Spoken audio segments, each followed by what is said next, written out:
Ата энем тоодо малчы болгондуктан мен айылда караган чоң ата, чоң энемдин колунда тарбияландым.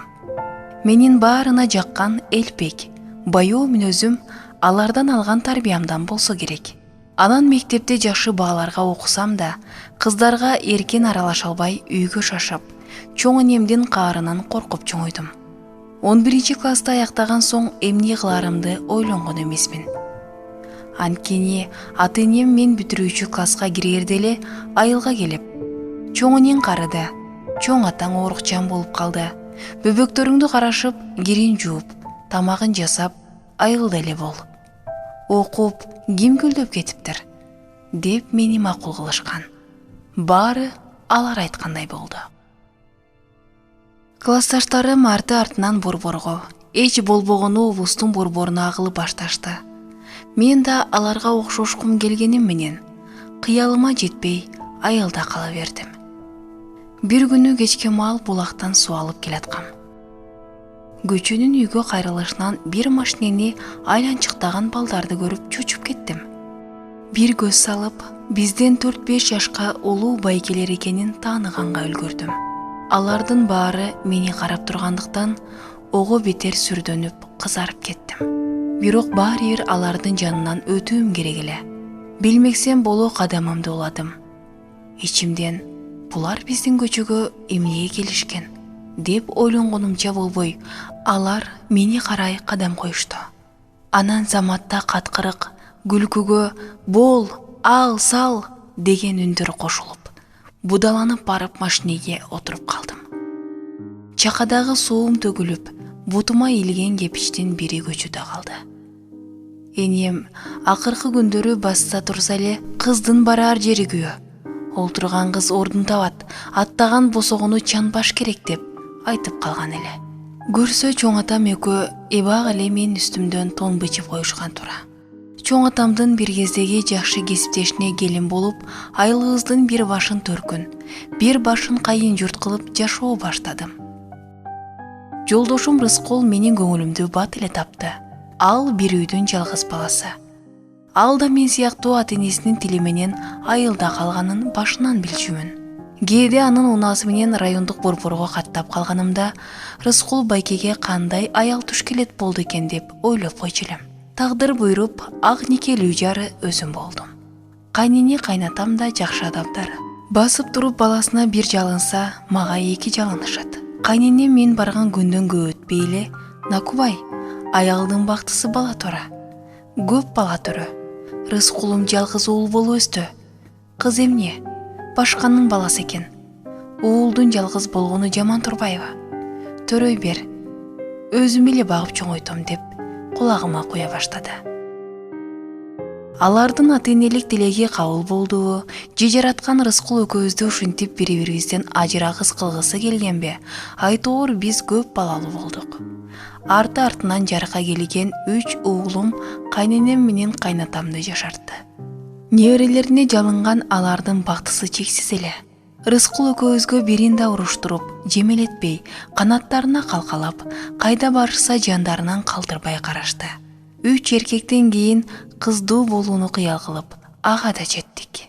Кызыбыз менен үйгө чыгып келгенимде жолдошум мага жагам деп жакшы эле аракет кылдың. Азыркы заманга 5 бала деген көп бала. Эми кызыма шерик кылып, дагы бир кыз төрө, 5 болот. Анан эсал, деп тамашалап күлгөн эле.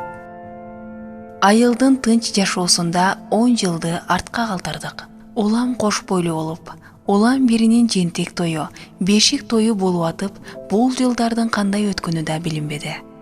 Кээде артка кылчайып, бир кезде борборго бакыт издеп кеткен классташтарымдын жашоосу менен өзүмдүн жашоомду салыштырып бактылуу болуп коем.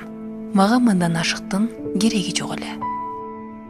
Жаз аягы менен Рыскул 2 досу менен бирге тоого малга дары бергени жөнөп калды. Узак жол.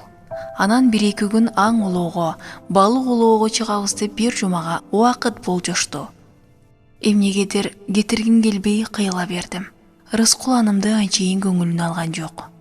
1 жылдап көрүшпөй иштегендер деле жашап жатпайбы? Эркелей бербечи, келем, деп койду салкын. Чай үстүндө балдарына карап, атаңдын тилин ал, апаңды жакшы кара деп кызын алдына алып олтуруп тамактанды. Анан сырттан машиненин сигналы чыгып дасторконго бата кылдык. Ал чыгып баратып кайра кайрылып мени уктоочу бөлмөгө чакырды. Бирок бооруна кыса эркелетип, кабагыңды ачып жүр. Билесиң да, биздин үйдүн аба ырайы сенсиң деди, жүзүмдөн сүйүп. Арман түйнү. Рыскул ал сапарынан кайтпай калды.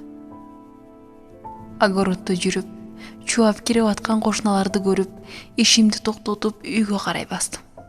Бутумдагы резинка өтүктү чечип, колумду жууп киргенче эле апамдын колунумай, бизди кимге таштадың деген ачуу үнү чыкты. Кандай кирип келгенимди билбейм. Апам заматта жоолук жерге түшүп, чачы жайылып, жашы 10 тала болуп калыптыр. Мен делдейип тура бердим. Апам мени көрө калды окшойт.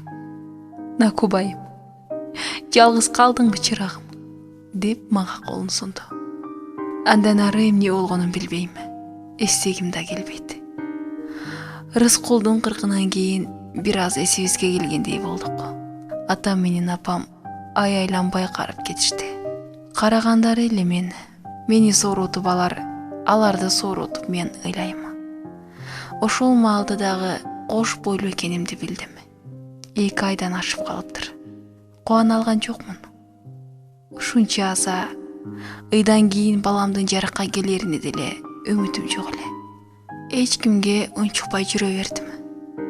Качан гана ичим билинип калганда баарына белгилүү болду. Мен болсо кыбырап кыймылга келгенден баштап гана анын төрөлүшүн тилеп баштадым. Рыскул өзү болбосо да бир кезде айтып кеткен тилеги орундалышын кааладым. Тынч жашообуз ый аза менен алмашып, үйүбүз үшкүрөккө толуп жашап калдык. Али бала болсо да бир жамандыктын болгонун, орду толгус адамды жоготконубузду билгендей балдарым да томсорушат. Баягыдай ойнобой, качан болбосун көзүмө жаш толуп турган мени, көзү жашы тыйылбаган энеси менен жер чукуп үңкүйгөн чоң атасын чочулай карашат. Ай күнүмө жетип кыз төрөдүм. Доктор кыз экенин айтканда Рыскулдун бир кездеги сөзүн эстеп ыйлап да алдым. Ал эмнеге 5 балабыз болот деп чектеп айт экен.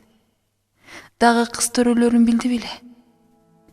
Азыр ал тирүүсүндө айткан ал кеби дал келе отурганын кайдан туйсун, кайдан билсин. Кызыма чоң атасы Аманат деген ат койду. Аманатым атасы чоңоюп жатат.